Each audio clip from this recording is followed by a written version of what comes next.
Hello বন্ধুরা, আজকে আমার ছোট্ট ছাদ বাগানে সবজি কি হয়েছে সেটা তোমাদেরকে শেয়ার করব। আজকে আমি এইদিকে বেগুনটা হয়েছে, অনেকটা বড় হয়ে গিয়েছে।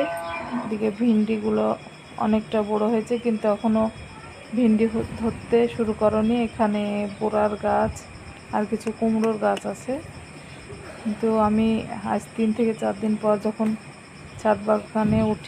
ছাদে উঠি তখন দেখি অনেকটা বুড়া হয়েছে। আমি দেখেছিলামই না, বৃষ্টির জন্য উপরে উঠেছিলাম না, কিন্তু আজ দেখছি অনেকগুলো বুড়া হয়েছে। আজকে খুব আনন্দ হচ্ছে, ইচ্ছা করছে নাচ করি, কিন্তু কি করব বলো। এইদিকে ভিন্ডি গাছগুলো অনেকটা বড় হয়েছে, আর তোমাদেরকে শেয়ার করতে পেরে আমি খুব ভালো লাগছে, আর আমার খুব আনন্দও হচ্ছে। কুমড়ো কিছু ফল হয়েছে,